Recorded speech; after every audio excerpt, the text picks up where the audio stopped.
Good morning to all of you. Magandang umaga po sa inyong lahat. Welcome to the program Agenda. I'm your host, Cito Beltran. Nagpapasalamat that you are joining us once again here on the show and thanking you for being subscribers of Cignal TV or at least making the effort to catch us on Facebook as well as on YouTube. Maraming salamat to all our friends from all over the country, from Luzon, Visayas, and Mindanao, pati na Amerika at Canada, kung saan man kayo nandoon. And of course, some of our friends, pati I think even in the Middle East, may pumipick up pa raw. Okay, so welcome to the program, and that's the beauty of the internet. We are able now to broadcast anywhere, and I am, as you may have noticed, in our place here in Lipa City, where we are broadcasting courtesy of PLDT Home Fiber Optic Internet. Talaga pong maaasahan, and you should consider subscribing with PLDT. Okay, as I mentioned, it's February 3, 2023. It's a Friday, so you have a weekend to look forward to, and let's get our day started. And it starts with our daily starter. Siyempre naman, thoughts to make you think, make you reflect, or guide you in what you will do for the rest of the day. And today, it is from Oswald Chamber, a very respected spiritual leader, intellectual, and he goes, "Never let a hurried lifestyle disturb the relationship of abiding in Him." Okay, these are words of Oswald Chambers, and it is something that we should bear in mind. We are all busy. We may all be in a rush. You may have a lot of stuff to do, but you can start all of that with what is most important, and it is spending a few minutes, 15 minutes, or whatever you can afford to at least quietly sit down or think or pray and spend time with God. Because at the end of the day, kahit ano pa po ang mangyari sa inyo, ma-finish or not finish, pass your paper kayo, we always turn to God when time runs out, whether in the office, whether on a project, at school, we always call out to God pag biglang kinapos. So don't make it, don't let your hurried lifestyle, yung kabisihan ninyo, yung marami nyong ginagawa, to prevent you from first starting the day with spending time with God. Okay, let's now go to the front page of the Philippine Star, and the headline goes, "The United States gets greater access to Philippine military facilities." Okay, after meeting with the President and his counterparts in the Philippine Armed Forces, U.S. Defense Secretary Lloyd Austin, U.S. Defense Secretary, will be returning to America with a mission accomplished report wherein the United States gets access. Kumbaga, pwede silang pumwesto, pwede silang tumambay, they can cooperate with AFP personnel and facilities, okay? Two of which will be in Luzon, and one will be in Palawan, and probably the last one might be in Zamboanga. Hindi ko po alam because these are things that are not publicly shared by the defense authorities and higher-ups. But that all indicates, as the President pointed out, the U.S., the United States, will always be a major player, participant in Asian affairs, especially in the West Philippine Sea. So, good news po yan. Kumbaga si Big Brother, pumepwesto na, hindi lang dumadaldal. Okay, the top of the front page, wanted private operators for NAIA and subway systems and railways. Okay. The OTR secretary has been in negotiation. Jimmy Bautista has been in talks and has arrived at some form of understanding with officials of the Asian Development Bank, wherein the ADB will help undertake initial studies, okay, data gathering, etc., regarding the privatization of management for the subway system and for our railways, okay, or railroad, working railways in the north, etc. And ADB will be helping them.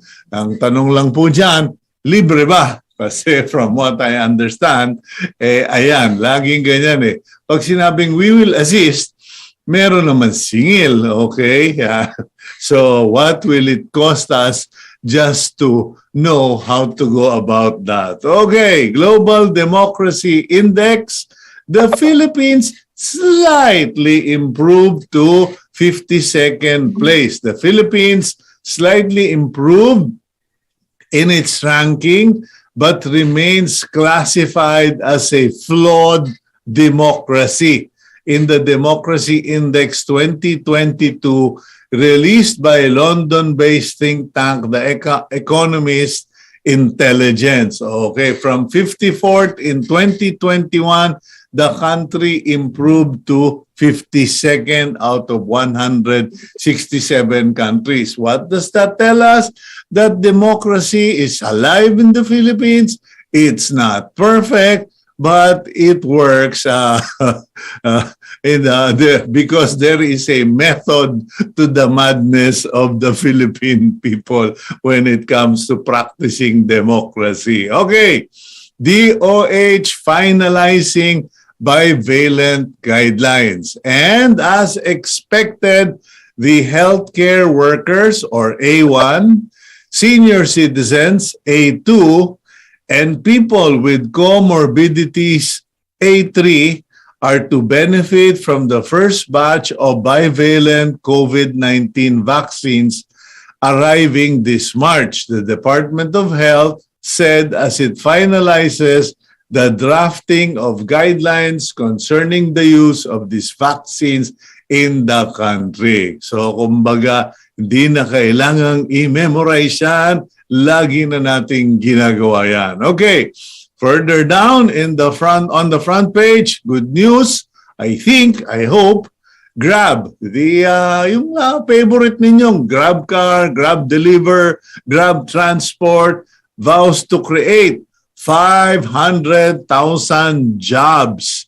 Ride-hailing service Grab vowed yesterday to make an investment that may create 500,000 jobs. Okay, hindi po ibig sabihin yan maglalabas sila ng 500,000 taxis o maglalabas sila ng 500,000 motorcycles para for angkas or whatever.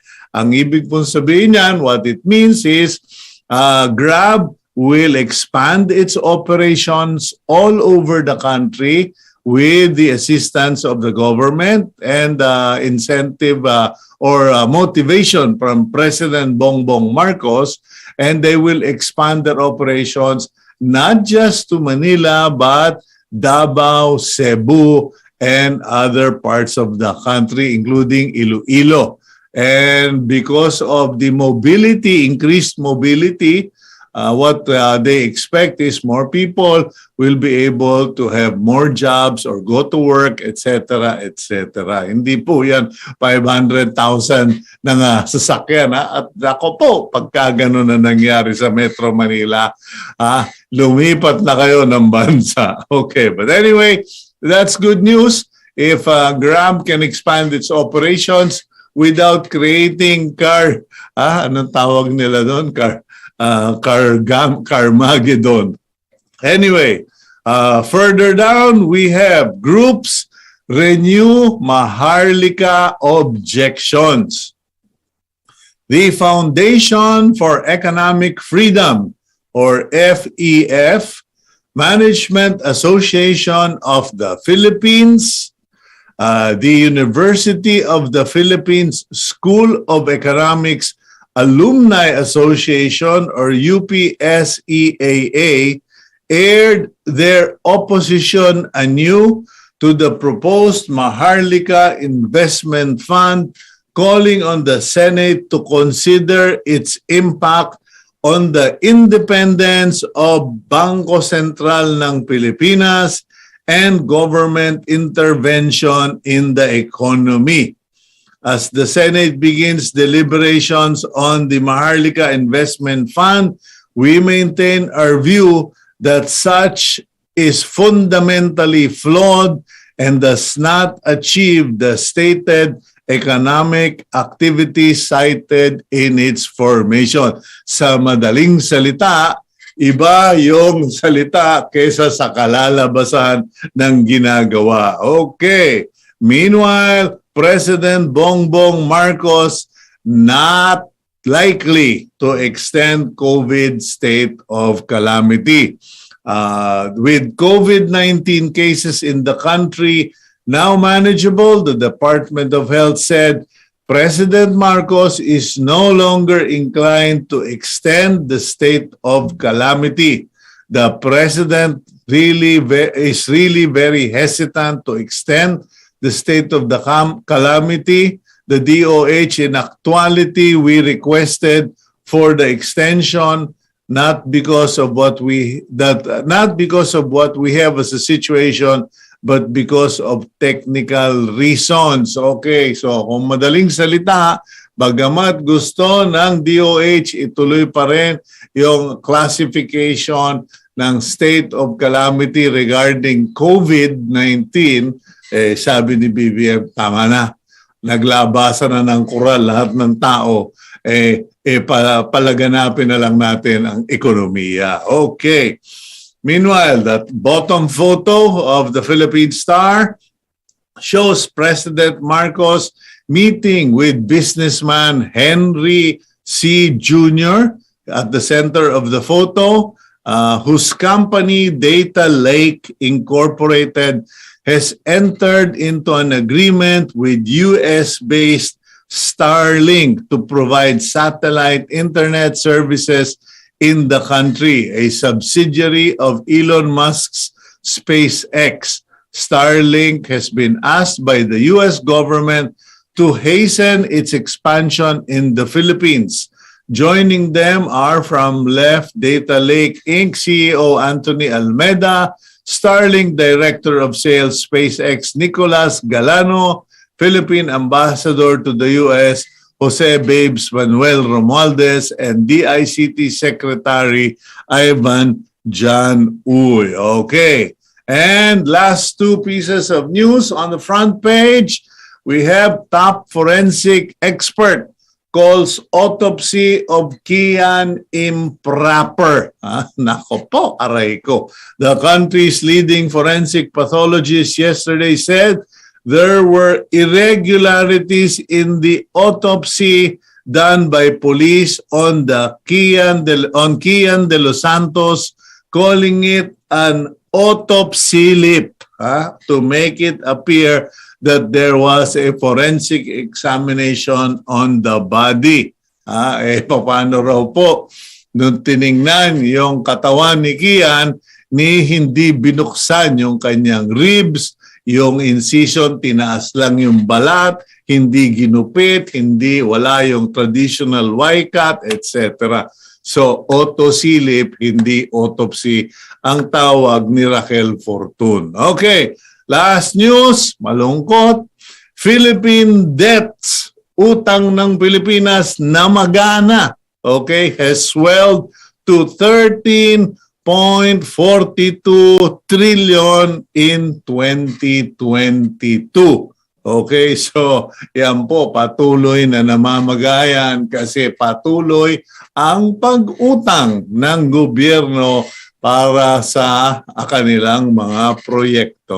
Okay, let's now go for a quick break. And when we return, we will go to our featured guest this morning here on Agenda.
Okay, welcome back to the program Agenda. I'm your host, Cito Beltran. And today we are going to feature something that is related to mobility. Marami po sa inyo, kahit papano, kung kayo may negosyo, if you have a business, you will ultimately need transport, whether it's light trucks, big trucks, etc.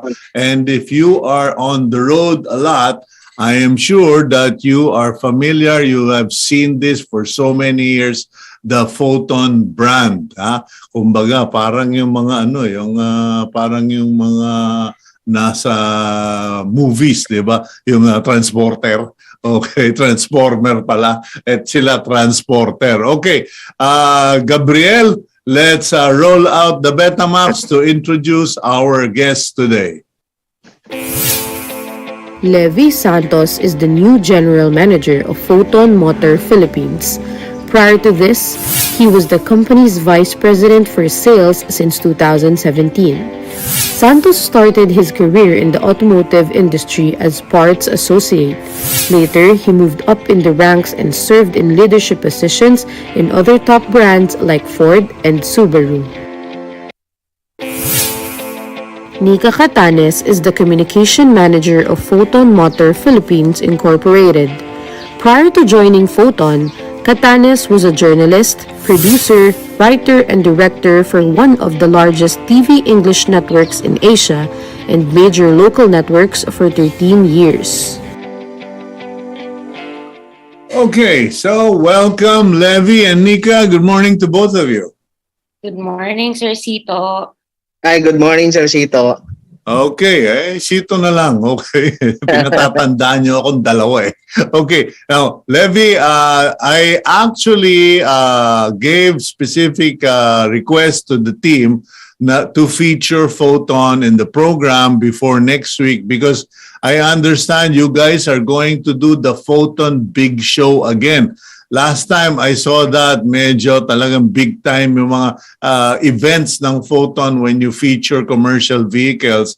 Medyo natigil lang yata tayo because of the COVID lockdowns. What's up for this year? Yes, again, good morning, Sir Cito and Nica. Thank you for having us. No, so for the big show, like you mentioned, it was actually 8 years ago since we last held the big show. So after 8 years, we're back, and we're back much bigger, Sir Cito, because this time, I think the public will we owe it to the public that we pakilala ulit ang Foton because Foton has been in the industry for the past 16 years.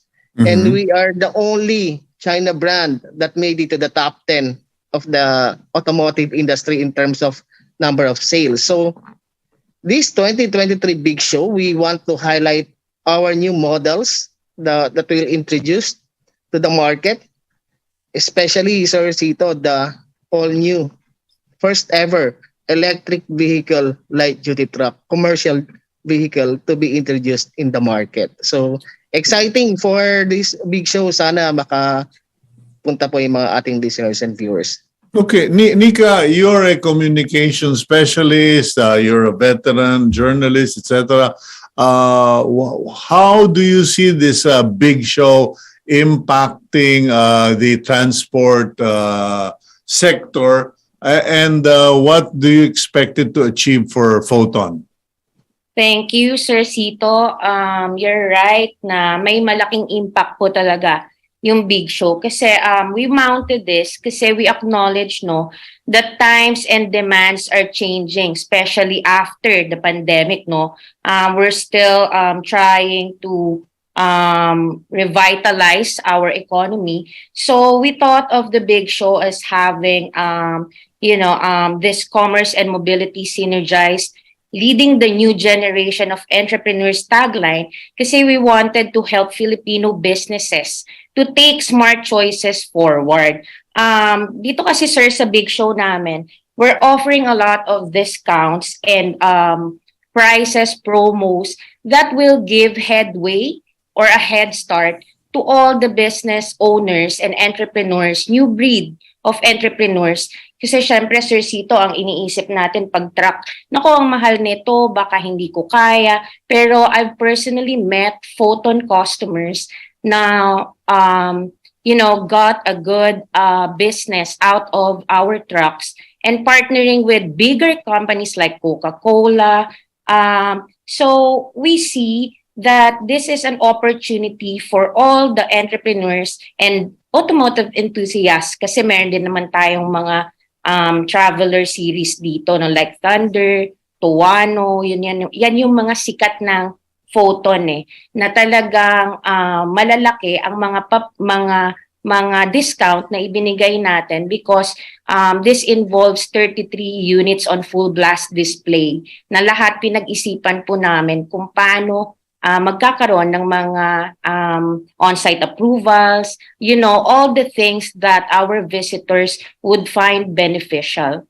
Okay. Levy, let's start with the 33 units on display because yung ibang tao, pag sinabi mong Foton trucks, ang thinking ng tao, truck lang talaga. Or alam mo na, yung mga malalaking movers, etc. What will be on display on kailan ba? February 10, right? Yes, this coming February 10, we will be showcasing our full lineup of vehicles, starting from our Harabas and Gratur series, which will appeal to the small and SME entrepreneurs, Sir Cito, Gratur, yan ba yung parang minivan? It comes in 5 body configuration. We have the MPV body, which is a people carrier. We have a wing van. Ito yung ginagamit ngayon, Sir Cito, yung mga for kadiwa, ito yung mga food truck. Sikat na sikat itong ating wing van. We also have our closed van, which we call the F van. And Yung then parang we sa have post office. closed van. Yes, yes. And then yung drop side body, which are being used yung mga hardware, yung mga water delivery. So, Pang-deliver nung sibuyas, nung meron pang Yan. sibuyas. tama. And then we also have our Harabas series, no? Ito naman, it comes in diesel engine. So it can carry a much bigger load, heavier load, and can carry more passengers if they will avail it on an FB or an MPV body. So Mas malaki yan kaysa dun sa mas Gratur. malaki. Mas malaki, Sir Cito. Would it be comparable dun sa mga high-A's, mga Nissan na malalaki? In terms of competitors, no, it is more likely dun sa mga FB ng L300. L300 ang katapat yes. niya. Okay. Yes. Now for our passenger vehicle, Sir Cito, we will be launching our new Thunder 4x4 manual transmission. We will also be launching, ito yung sinasabi mo na Teka. Yeah. Mukhang big news yan Biglang naglalabas na kayo ng manual transmission kasi masyado na kami maraming nakakapansin sa amin. Puro kayo automatic yan. Pag nasira yan, wala kayong paglalagyan. Pero you're now launching a manual transmission. We listen to the clamor of our clients, no, especially on the 4x4 segment, no. It defeats the purpose kasi 4x4 ka and then naka-automatic. So parang they are not, parang pigil yung kanilang gustong adventure using a 4x4, no. Okay. So what kind, okay, so can you give us a little more info dahil alam mo yung pickup na yan, di ba pickup yan, yung Thunder? Yes. Ito. Okay, 4x4, is that a diesel, gas engine? Could you give our listeners more details? It's a diesel engine, 2 liter, and it comes in 6 speed. So Sir Cito, itong yung mga, alam naman natin yung mga pickup ngayon are not like the pickups of 20 years ago, no. It has a car-like features na, no. So infotainment of 10.25-inch floating infotainment. So Android capable, Apple CarPlay, Android ready. So yan yung mga features Cito na hinahanap na mga, even yung mga young generations na who would like to venture out of the city and at the same time enjoy the technology that they are kumbaga enjoying dun sa mga cars na ginagamit nila on a daily basis. Okay, so you have the Gratur, you have the Haraba series, you have the Traveler. Okay, yung Traveler. Sige nga, Traveler, kasi ito naman yung nandito kasi ako sa Lipa and every time I go on the Star Toll, ay nako talagang 5-5 ang vans dito sa Star Toll. Yung Traveler, isa yan sa madalas kong makita. Tama, Cito, na because itong Traveler natin can carry up to 16 passengers, no. So ito talaga yung alam naman natin sa Philippines, extended family are always kasama pagka may mga trips out of town, and these are also being used for shuttling our employees or shuttling yung mga goods outside of Manila. But the Traveler 2.0 now comes with a new engine, Sir Cito, no. It's a 2 liter but mas powerful than before. It has improved yung noise, vibration, and harshness. So mas tahimik na siya, Sir Cito, and mas with the new looks, definitely ma-appreciate ng mga previous Traveler or current Traveler owners yung new looks na makikita nila this coming February 10 sa World Trade Center. Okay, tanungin ko naman si Nica. Nica ay yung favorite unit ko na minsan ko lang na test drive, pero nagtaka yung team agenda na kayang-kaya kong i-drive. Yung yung malaking luxury van nyo, yung Towana ba yun? Towano. Yes, sir. Natuwa na ako. Ano? Tuano, okay. Sir, Is it ganda ng going to be Tuano. is it going to be featured on the in the show? Yes, sir. We're going to have the newest Tuanos. But actually, we have it already in the market, Sir Levy, diba? Yes, but this time we have improvements in the interior, Sir Cito. It is more executive looking. Okay. The feel of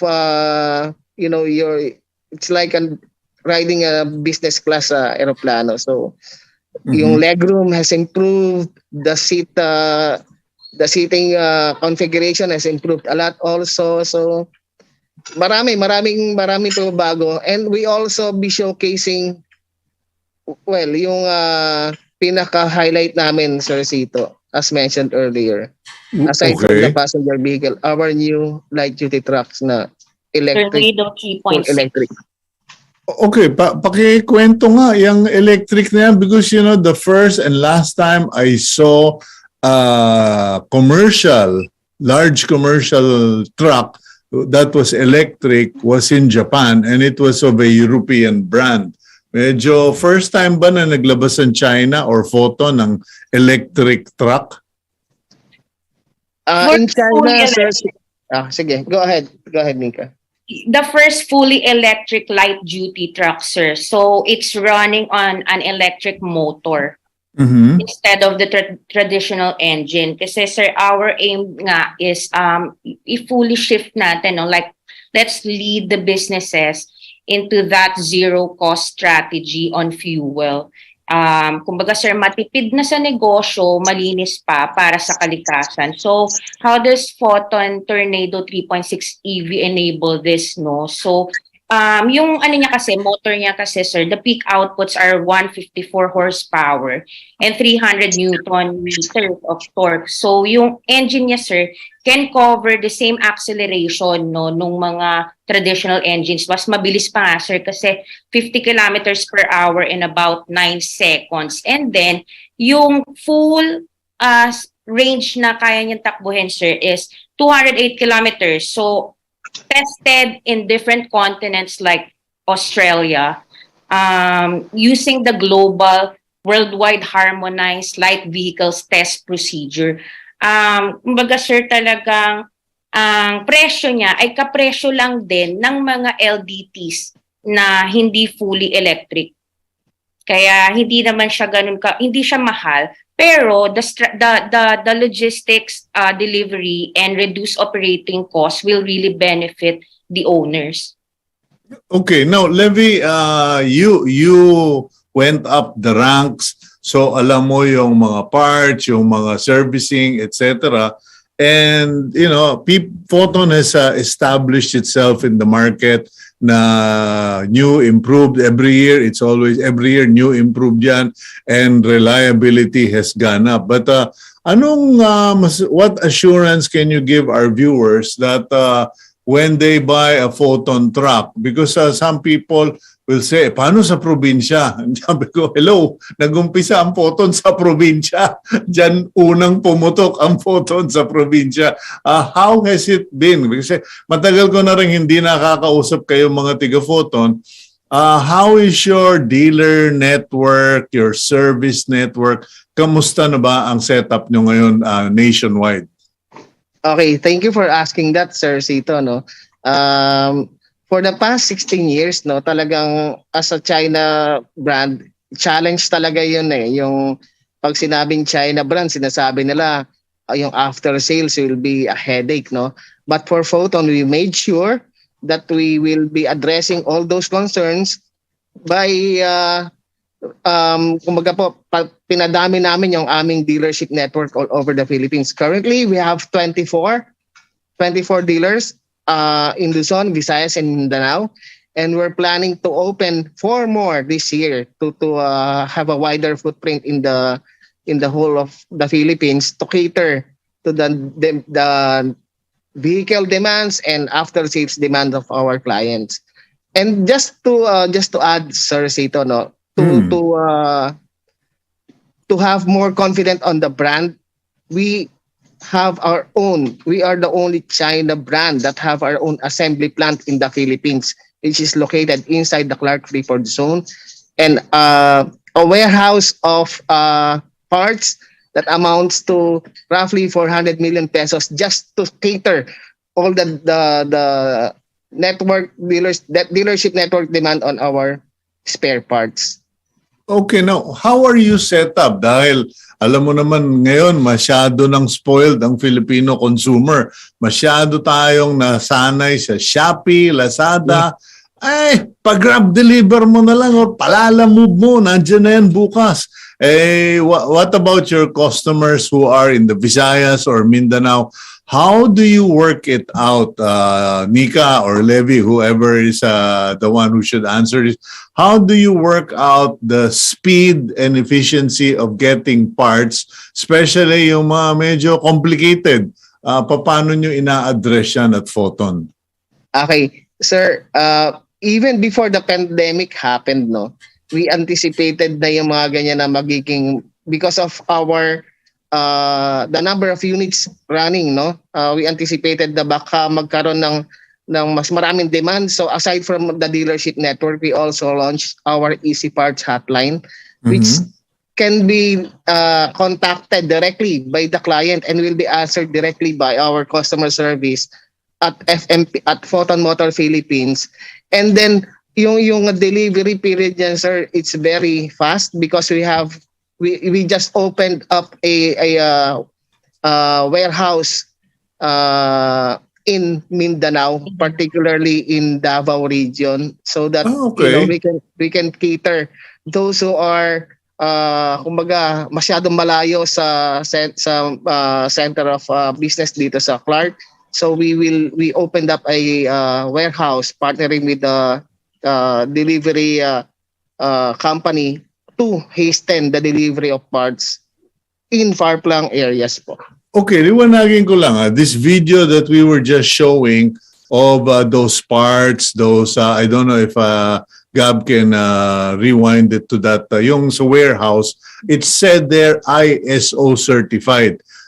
So ibig ba sabihin nito, hindi kayo yung mga old style, yung mga dating gawi, na wala ho kami yan pero pwedeng i-order. You already have a system because under the ISO system, you are supposed to have all of the inventory, parts in, parts out, stocking, how fast will be the shipping. So meron kayong replenishment schedules. We have, Sir Cito, that I think that yun yung isa sa mga requirement to be certified as an ISO, di ba? Parang you have to have a system, yung process nito until makarating to sa customer natin. We keep track on all of those processes just to make sure that the end result is a happy customer after purchasing a parts from Foton. Okay, so itong video na ito, that's in the Philippines, ha? Hindi yan China. Kasi mukha naman Pilipino yung operator. Kasi si Nica, baka mapagkamala yung Chinese eh. No, sir, we made sure that we only play Filipino-based or locally based employees at FMPI. It's an 11-hectare plant, sir. Talagang, can you imagine how big is that? How many employees are working together? In Clark. Teka, sandali. Paano naging 11 hectares yan? I was there during the opening. Isang warehouse lang yung nakita ko noon, ha? Sir, ikaw, di ba ang laki na, sir? 11 hectare including the one in front where we hold our finished units ready for delivery. So nung makita mo to, Sir Cito, isa pa lang na building, but in the past 8 years of operating here inside Clark, nagdagdag na kami ng building B, building C, which where we house our parts and where we assemble our units. And if I may, sir, itong Foton Motor Philippines, no, all units are assembled here in the Philippines, assembled by Filipinos. So yung quality po definitely is there, and we are also helping the local employment here in Pampanga. Okay, only in Pampanga. Kasi sabi mo, may warehouse kayo sa Davao region. where we house our parts, Sir Cito. Parts, It's a okay. parts hub. It's a Now, distribution hub, sir. how about your dealerships? How many dealers does Foton have now? Dati kasi, when I first heard of Foton, parang, wow, nakikiusap pa yung mga owners niya na patulungan nyo naman kami. Kaya, pero ngayon, parang mayabang na rin yata kayo ngayon. Well, may pagmamalaki namin yung mga dealership namin, no, because it is at par or even better some of the brands that are serving the industry, no. But right now we have 24, Sir Cito, all across the Philippines. So we have, just to name a few, we have Davao, General Santos, Cagayan de Oro.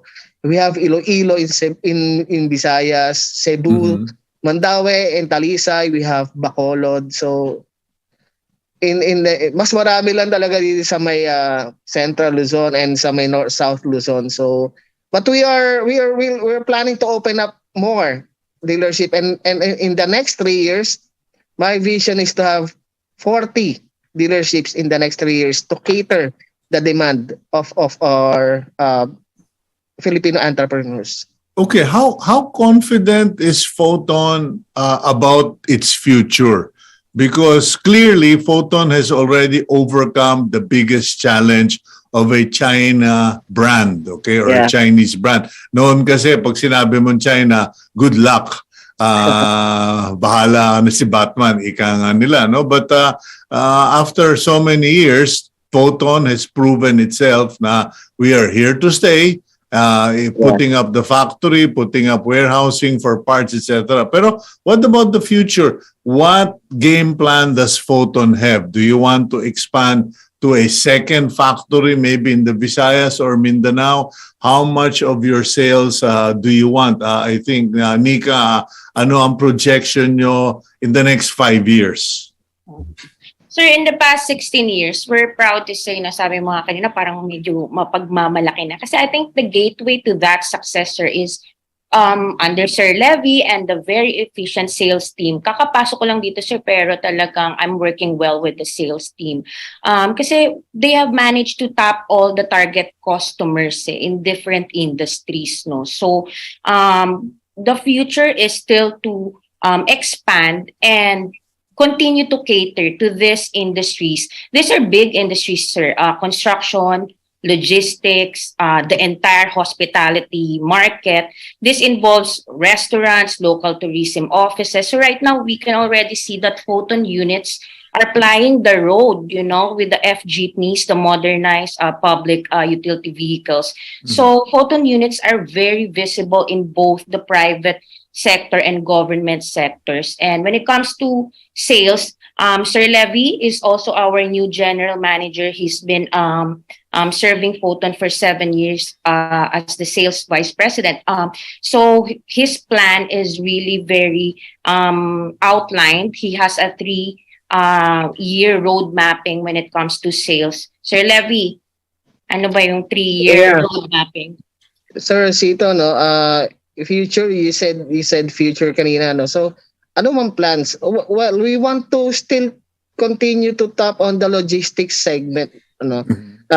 During the pandemic, Sir Cito, ito yung lumakas talaga na na industry because of the online ordering, yung mga online delivery. So, we see that this will continue, Sir Cito, kasi nasanay na tayo Even if pag-normalize, no, yung convenience of ordering online, which is very economical para sa mga iba nga, no, na hindi na maglalabas ng bahay. So ito yung nakita ko nga, Levy itong mga delivery lalagay sa MPB o kaya sa AUB lahat ng mga parcel tas ipaparada sa isang barangay, tapos pag nakikipag-communicate ka sasabihin we have a location in Barrio Capitolio. Sabi ko, mga walang iya kayo. Anong location? Nakaparada lang yung inyong truck dyan. So yung mga NPB, mga AUB have really become practically offices and mini warehouses on wheels. Yes. Even those inter-island wing vans ng mga trucks natin Mm. who are traveling from Manila to Davao, as far as Davao, no? These are the feeder trucks that we call them the feeder trucks. Sila yung nag-unload ng mga cargoes that will be picked up by the smaller trucks naman. So, ito yung talaga nakikita namin, Sir Cito, that will continue in the next, say, 5 years, no? Minimum. And yes, as Nica mentioned kanina, we are also supporting the government's drive on modernizing our public utility vehicles, no? So we Okay, have we'll yeah. go for a break, Levy. That was going to be my next topic, yung PUB. Kasi yesterday while driving here to Lipa, siguro mga 10 yung nakasabay kong mga bagong-bagong PUB sa papuntang Quezon. Sabi ko, okay, there's the future. Mawawala na yung mga jeep na yan, mga jeepney. Ito na yung new utility vehicles for the public. Okay, we'll go for a quick break. When we return, let's talk about the Foton PUV models and of course, the Foton Big Show. Kasi next question would be, Nica, magkano? Okay. Anyway, we'll go for a quick break. We'll be right back here on Agenda.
Okay, welcome back to the program Agenda, and with me this morning are Mr. Levy Santos, General Manager of Foton Motors Philippines Inc. and Nica Catanes, their communications, hindi ko alam, Vice President ba ito or manager? Ano ba ang rango mo dyan, Nica? Kasi alam mo, pag sinabing comms officer, ang dami-daming mga title.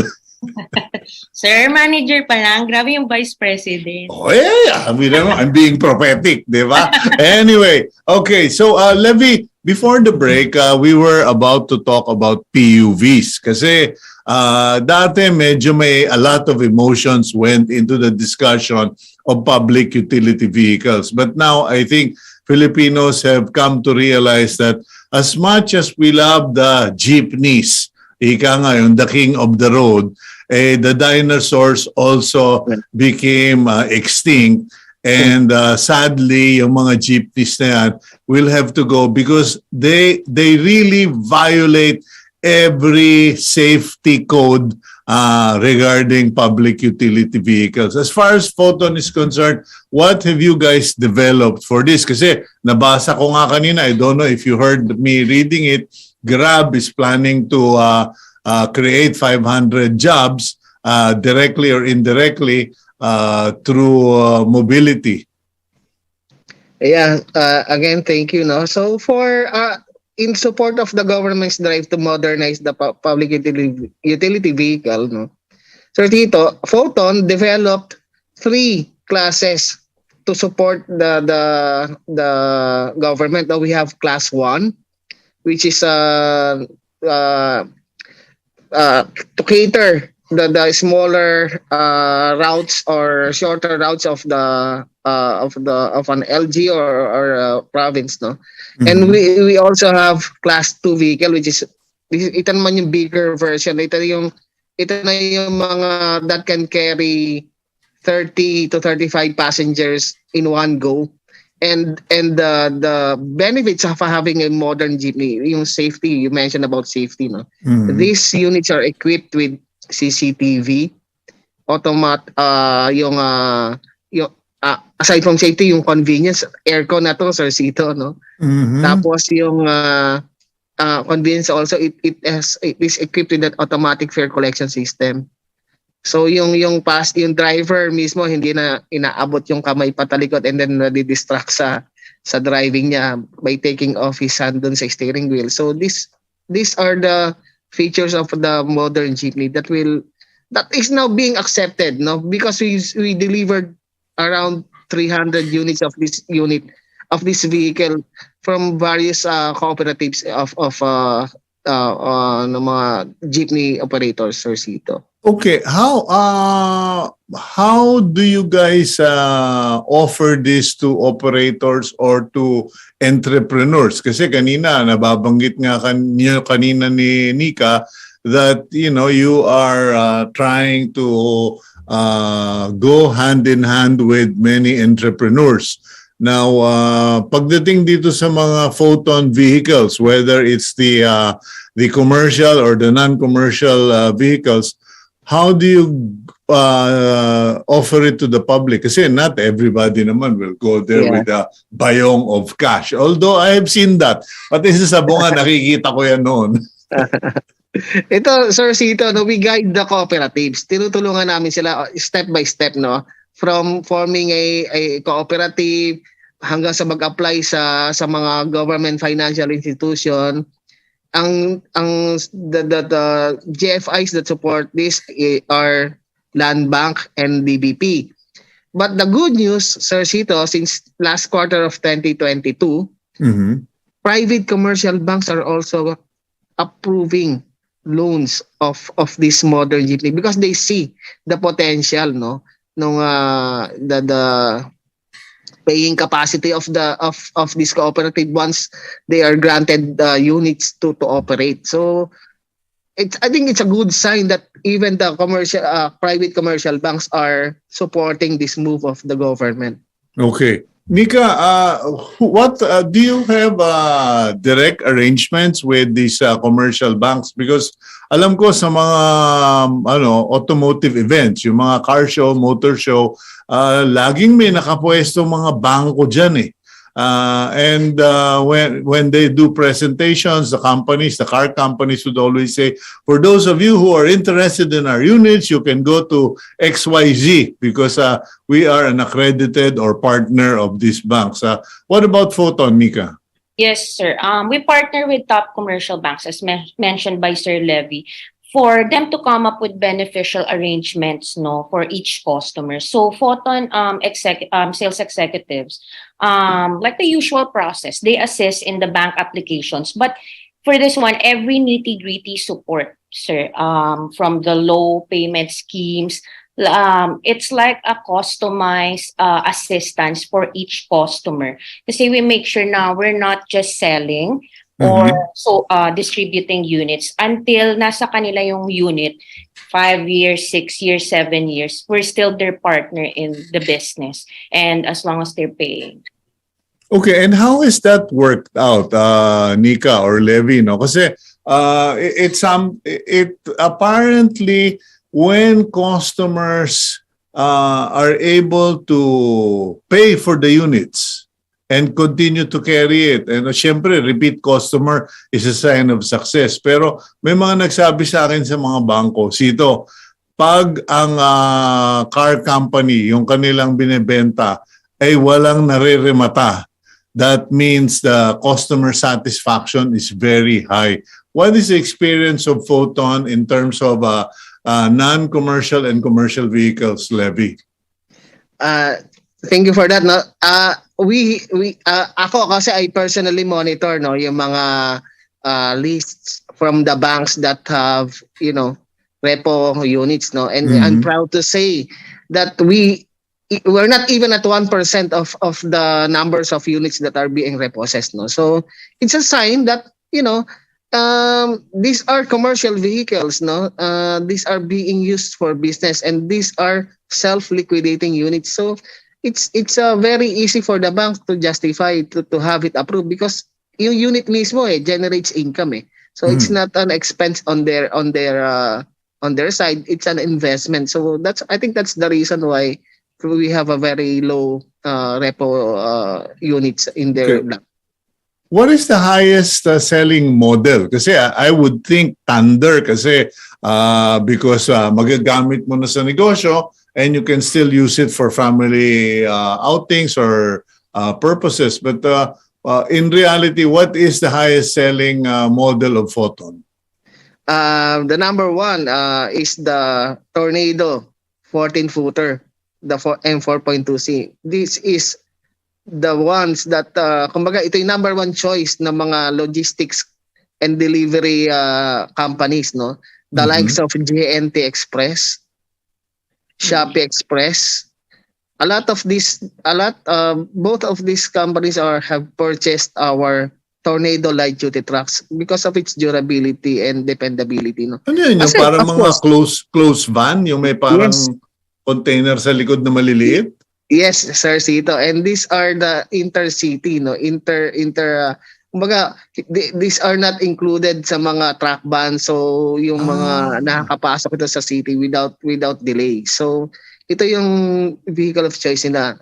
That's for the light duty truck. But for our passenger van, we have lahat ng mga passenger van natin since the economy opened, we saw the rise in the demand of these units, yung mga family van at sinasabing ni mo kanina that can carry 16 to 19 passengers. We have the Traveler XL, So for the pickup, we're expecting a demand because of our new Thunder pickup, It was launched just last year, I think last quarter of 2022, and we see a lot of demand now from our dealership that they want to have more units because of the qualities that we offer for this type of vehicle. Okay, so when people go to the big show, they're going to be assisted. Kasi alam mo, ngayon parang usong-uso yung revenge buying ngayon, or after nag-control, nagtipid, nagtago ng pera for so many years, pagdating dun sa mga ganyang events, Tiburcio, ilabas ang maleta at bayaran ng 10 truck. Paano ba ang mangyayari dyan? Meron na kayong mga bank personnel na naka-ready? Ang kagandahan, Sir Cito, you don't have to bring a bag or yung mga loads of money to purchase a vehicle because we have our bank partners ready to assist you doon mismo sa event, So, kumbaga, if you're a wise businessman, you don't need to shell out maraming cash ka agad when you can have it loan naman. So, yun yung mga tulong na ginagawa namin sa mga nagsimula pa lang magnegosyo, So, yun yung, I think that's the reason why we have a lot of interested parties who registered online just to attend the big show, no? Okay, so the big show will be for 3 days, February 10, 11, and 12, correct? Correct. Yes, And sir. Cito. this will be at the World Trade Center. Anong oras ang umpisa? 10 Yes. Gates will Ah. open at 10 a.m., sir. Okay. Next day. So the first day will be the opening. As you know, Foton Motor Philippines is also celebrating its 16 years in the Philippines. Oh, okay. So, Okay. and sir, we maybe take this opportunity to say that we have a special guest, the author of the Evida Law himself, Senator Gatchalian, on the first day. Okay. Yeah. I'm sorry, Nica. I have to end the program na kasi ako ang mamumultahan. Yes, Okay, sir. but I will definitely see you at the big show of Foton. Thank you very much, Mr. Levy Santos and Nica Thank you, Catanes. God bless both of you, and I wish you all the success next weekend. Thank you for joining us. Thank you, you. sir. See you. Okay, let's now go to our closing prayer for the week. It comes from Psalm 91, verses 9 to 10. If you say, "The Lord is my refuge," and make the Most High your dwelling, no harm will overtake you, no disaster will come near your tent. Okay, thank you very much for joining us. I'm Cito Beltran, thanking you and thanking the Lord for helping us go through the program this morning in spite of some unexpected technical problem. God bless all of you. Please keep it here on One News.